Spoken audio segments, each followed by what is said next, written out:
qui travaillent avec 2 semaines différentes de cours, donc semaine A, semaine B, disons. Il y a moyen de faire un montage avec les 2 PDF que vous allez créer. Je vais vous montrer comment on peut faire. Ça demande une certaine concentration, mais au final, quand le produit est terminé, bien là, ça peut être intéressant parce que vous avez accès à vos 2 semaines personnalisées à l'intérieur de votre agenda. Donc là, je suis ici dans mon horaire. J'ai entré, disons, mon horaire de la semaine A. Quand je l'ai terminé, je vais venir cliquer sur imprimer mon PDF au complet pour pouvoir, comme si je l'imprimais, comme si j'imprimais ma semaine A. Je vais l'enregistrer, puis je vais lui donner le nom, le titre de semaine A. Je l'enregistre. Moi, automatiquement, ça s'en va sur mon bureau.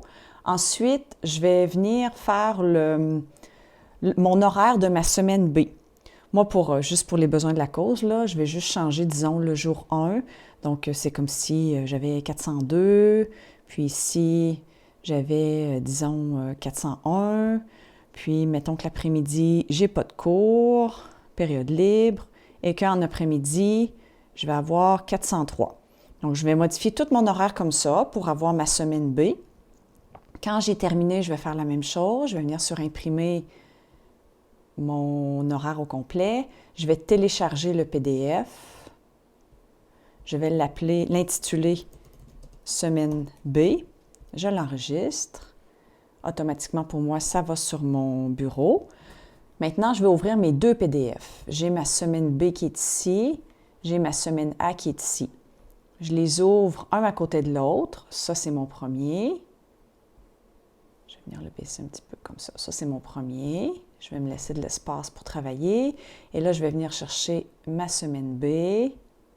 Encore une fois, je vais me laisser de l'espace pour travailler. Je les mets un à côté de l'autre pour être capable de les visualiser les deux. OK, comme ça. Et là, idéalement, là, il faudrait avoir un calendrier scolaire papier à côté de moi. Puis là, je pourrais surligner, par exemple, en rose, partout où j'ai la semaine A dans mon calendrier, puis partout en bleu, là où j'ai la semaine B, pour que je sois capable visuellement de ne pas me tromper, là, pour que ce soit évident quand je vais venir faire mes choix. Ça, c'est ma semaine A.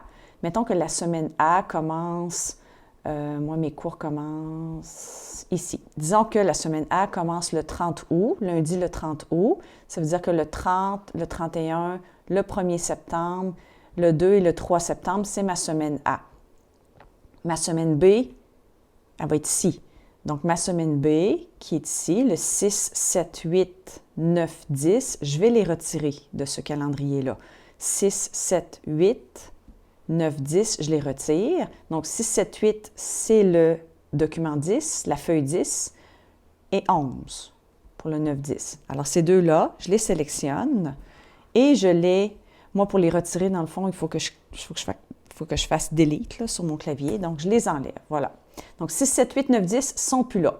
Je passe du 1, 2, 3, 4, 5, puis je tombe au 13. Fait que là, je suis ici, 2, 3, 4, 5. Là, je vais aller chercher le 6, 7, 8, 9, 10 dans la semaine B. Je vais descendre ici. 2, 3, 6, 7, 8, 9, 10, ce sont ces deux-là. Donc, le document 10 et 11. Je les prends, puis je viens les glisser ici. Il me manquait les documents 10 et 11. Donc là, je vais avoir le 2, 3, 4, 5, 6, 7, 8. Voyez-vous, c'est mon nouvel horaire là, qui est ici. 9, 10. Fait que là, je suis tombée avec mon nouvel horaire sur la 2e semaine. Puis ce PDF-là, qui est tout remonté, c'est lui que je vais imprimer au final. Donc, mon PDF B de ma semaine B, lui, il est juste là pour que je prenne les semaines que j'ai besoin puis je les insère.